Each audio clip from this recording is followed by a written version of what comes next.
Un petit blanc sec et 2 marins recrutés, le capitaine Crabbe peut continuer sa quête aux confins de l'univers. Oui, envole-toi, ô grand guerrier. Envole-toi dans les cieux et l'espace. Poursuis ton périple. Retrouve les plus grandes raclures de bidets du 41e millénaire. Jusqu'où tes aventures te porteront.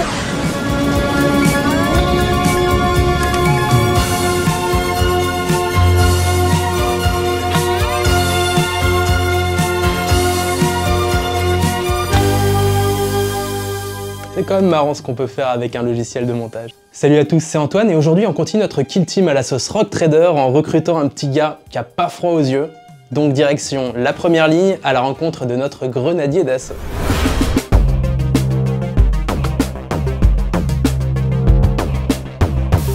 Petit récapitulatif de notre kill team. Entre temps, il y a quand même une nouvelle version qui est sortie. On a notre sergent d'assaut pour profiter du pistolet à plasma et 2 guerriers standards pour maximiser les armes à bolt. Il y a toujours quelques règles sympas autour des bolters dans les kill teams des Anges de la Mort. Bon, normalement on est censé utiliser des primaris, mais là vu qu'on est dans un autre délire et que les modèles utilisés sont à la bonne échelle par rapport aux Marines premiers nés, ça ne pose aucun problème pour les jouer. Mais revenons à notre prochaine recrue, le grenadier d'assaut.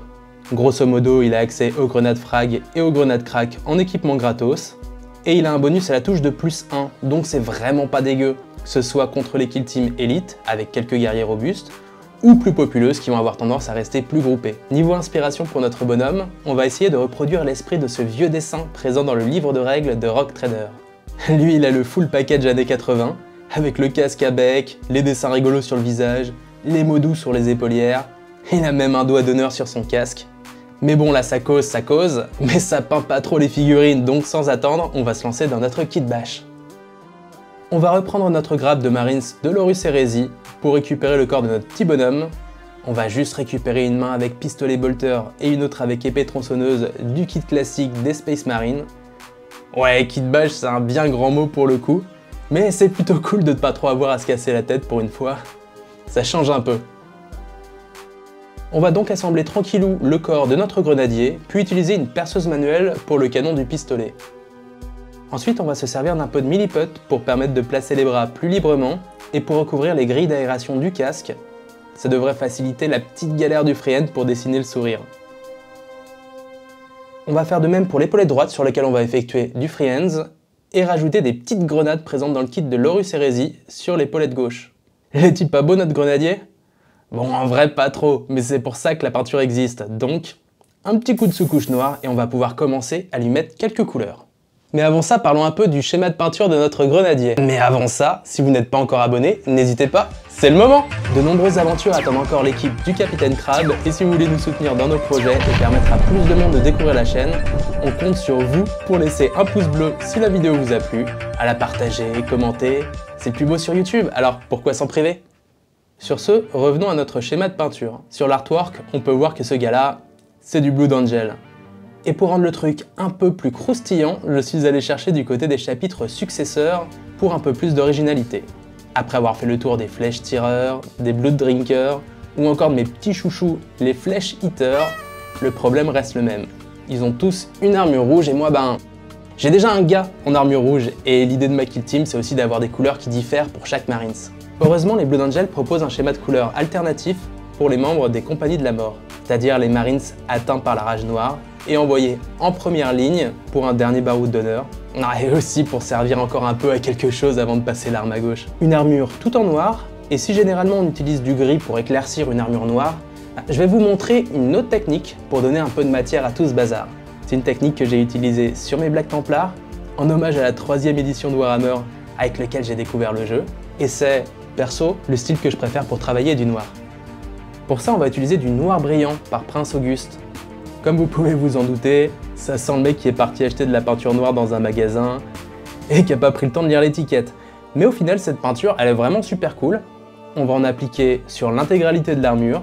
Alors, ça peut sembler trop brillant, mais en séchant, puis en mettant un coup de vernis satiné une fois terminé, on va perdre une partie de l'aspect glossy pour ne garder que la petite nuance recherchée. On va ensuite appliquer un brossage à sec de peinture argentée, du Runefang Steel, sur l'armure et finir par un brossage à sec très léger avec du blanc sur les arêtes les plus importantes de l'armure. Les métaux maintenant. On va utiliser du Lead Belcher sur le pistolet, les grenades et toutes les parties métalliques de l'armure. Pour l'épée tronçonneuse, après une petite réflexion, je suis parti sur du doré avec du Retributor Armor.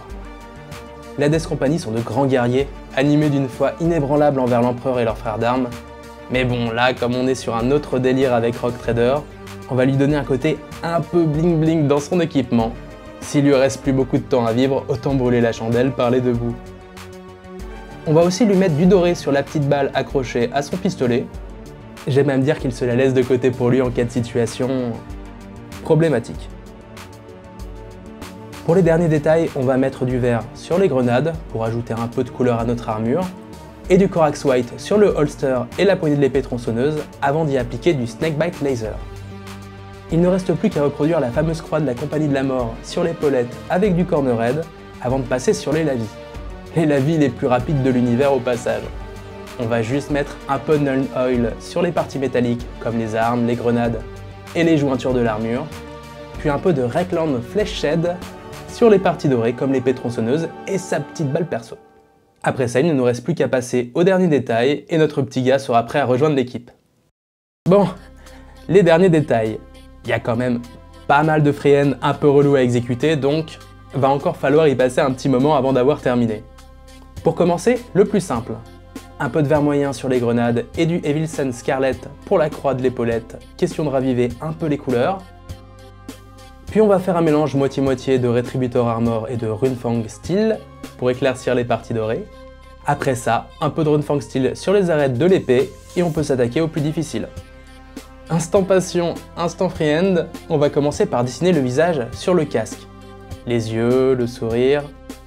Bon, c'est franchement pas très réussi, mais c'est souvent le cas avec le freehand. Il faut juste prendre son temps, y aller tranquillou, et petit à petit, le dessin va commencer à devenir plus précis et l'effet recherché va apparaître petit à petit. J'avoue, ça ressemble un peu trop à Bill le Boulet dans Super Mario, mais ça me plaît bien comme ça. Allez, on fait vite fait les lentilles des yeux et on s'occupe du socle. Comme ça me permet de présenter une petite astuce sympa pour les lentilles dans Warhammer 40 000. On va peindre les yeux en jaune, puis on va appliquer de la contraste mélangée avec du médium, question de laisser une lumière forte au centre des lentilles. Là, j'utilise du Akelian Green, parce que son côté turquoise va se superposer sur le jaune, comme ça on devrait retomber sur un vert un peu flashy une fois que le bazar sera sec. Pour finir, on va peindre le socle avec du Steel Legion Drab, puis appliquer de la texture Valero sur tout le socle, suivi d'herbes synthétiques saupoudrées avec passion, et notre grenadier est terminé.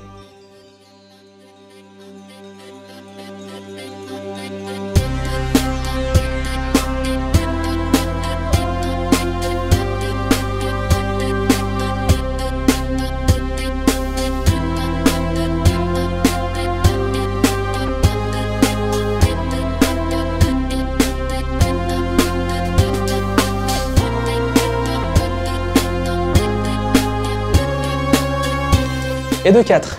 Plus que 2 places libres dans notre kill team, et il est temps de rajouter un petit peu d'artillerie dans l'équipe. Et pour ça, direction les chapitres les plus oubliés, les plus secrets de l'Adeptus Astartes. Merci d'avoir regardé cette vidéo, n'hésitez pas à vous abonner si elle vous a plu, partager, commenter, liker, et on se retrouve bientôt pour une prochaine vidéo. Ciao!